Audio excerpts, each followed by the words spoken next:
du rabbin émérite David Drake, devenu l'abbé Paul Drake, de l'harmonie entre l'Église et la synagogue, suite des réflexions sur le tétragramme sacré, le nom de Dieu révélé à Moïse.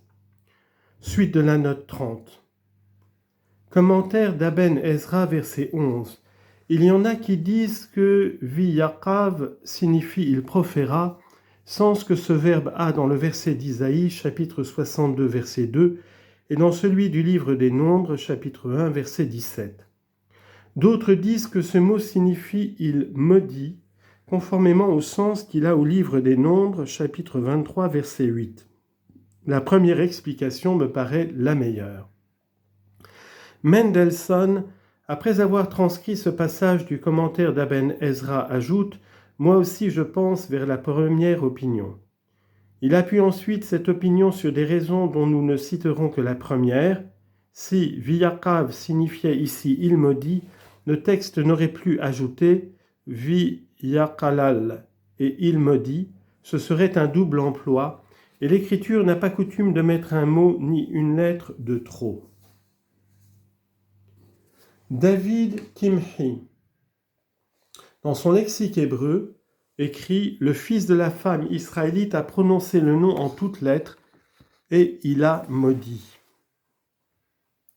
Le célèbre commentaire sur le Pentateuque, intitulé Mihlal Yofi de Rabbi Salomon ben Melech, explique également le verbe Viyaqav par prononcer clairement et exprimer en toutes lettres.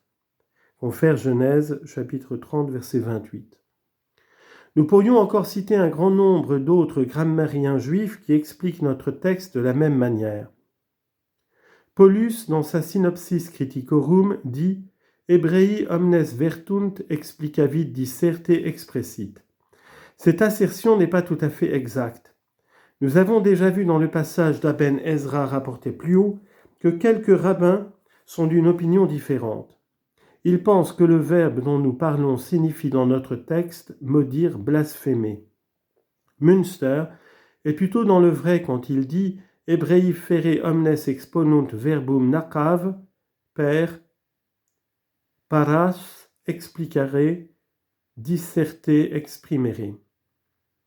Le même savant dit aussi dans sa Bible « Expressit nomen Dei, suis literis, Yehovah, non Adonai ». À la vérité, le Talmud, traité Sanhédrin folio 56 recto, semble décider que le verbe nakav dans le texte du Lévitique signifie maudire, blasphémer. Mais c'est seulement pour dire que la loi ne frappe le blasphémateur de la peine de la lapidation qu'autant que celui-ci aura prononcé le tétragrammaton en blasphémant. Autrement, les rabbins que nous venons de citer n'auraient pas émis l'opinion qu'ils soutiennent. Pour rien au monde, il n'aurait consenti à contredire le code pour lequel les Juifs professent un respect religieux qui va jusqu'au fanatisme. Au reste, nous avons vu plus haut que le Talmud et les rabbins venus après sa clôture déclarent que celui qui prononce le tétragrammaton se rend coupable d'un grand péché, à moins que ce ne soit pour le service du culte. Même dans ce dernier cas, on prenait des précautions pour que le grand nom ne fût pas prononcé inutilement.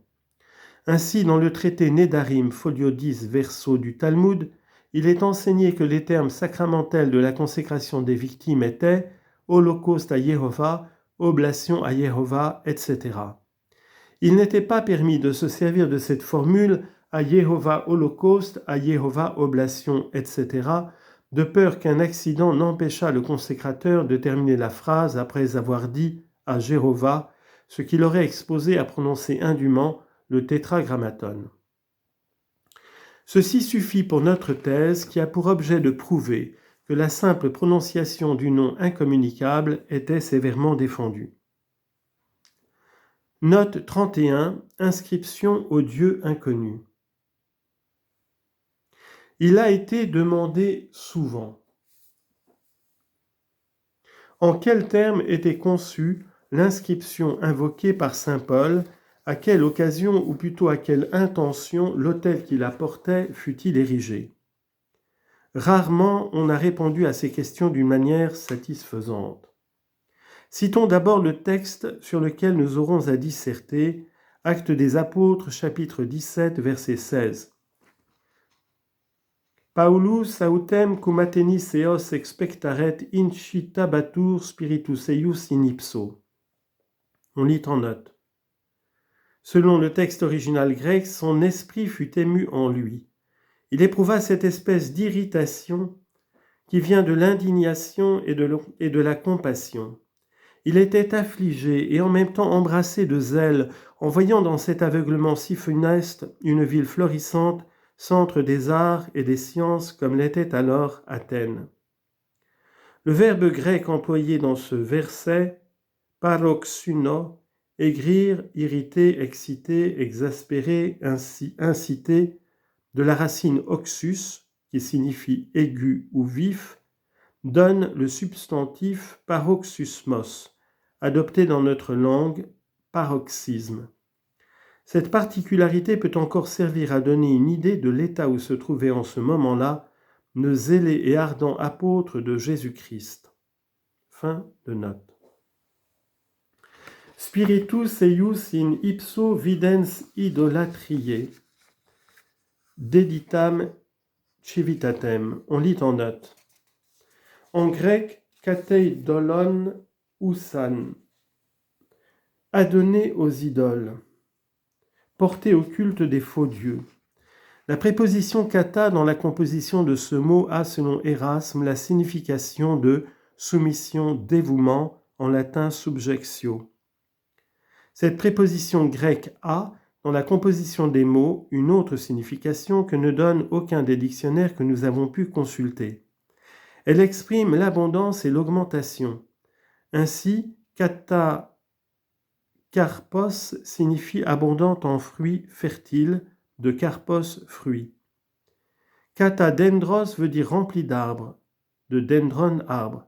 Kata pikros est très amer, du simple pikros amer.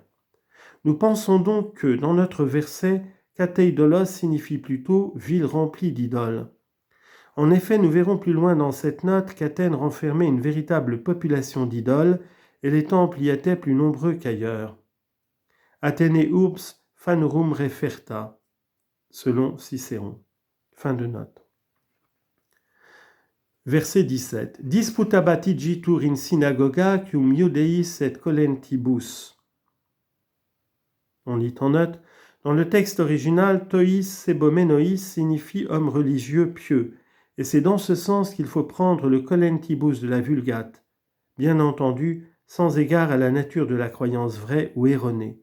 Fin de note. Et in foro per omnes dies adeos qui aderant. Verset 18. Quidam autem epicurei et stoici philosophie disserebant cum eo, et quidam dicebant quid vult semini verbius hic dicere. On lit en note. Spermologos, verborum seminator. C'est ainsi que saint Augustin lisait dans son texte. Advertit nobis cum caritas vestra, dit-il, cum legeretur liber actum apostolorum, Paulum locutum esse Atheniensibus, et habeis qui predicationem veritatis iridebant dictum fuesse, verborum seminatorem. Eratenim revera ille seminator verborum, sed messor morum. Si Horace s'était trouvé là avec ses incrédules, il aurait dit « Quid dignum tanto feret hic promissor iatu »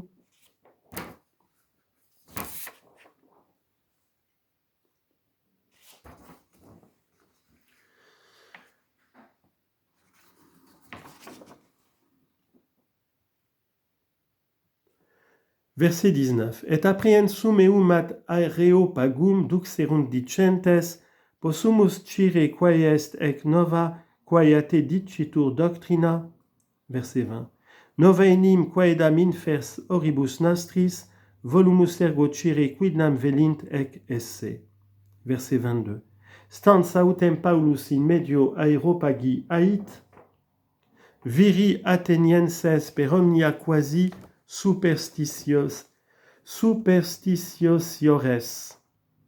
On lit en note. Deisi daimonesterus signifie à la fois religieux, c'est-à-dire pieux, et superstitieux.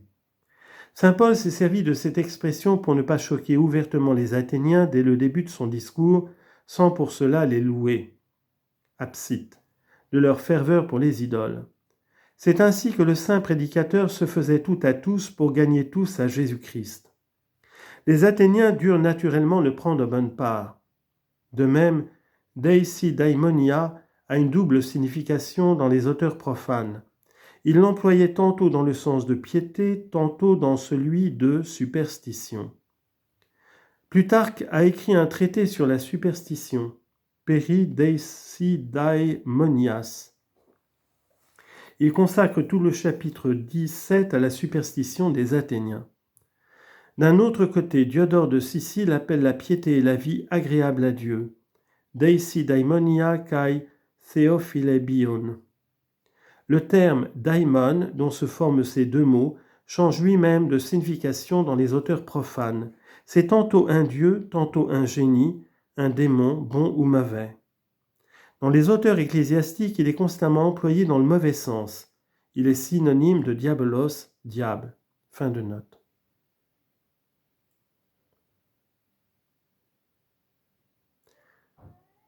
Praeterien senim et videns simulacra. On lit en note. Sébasmata, pluriel de sébasma,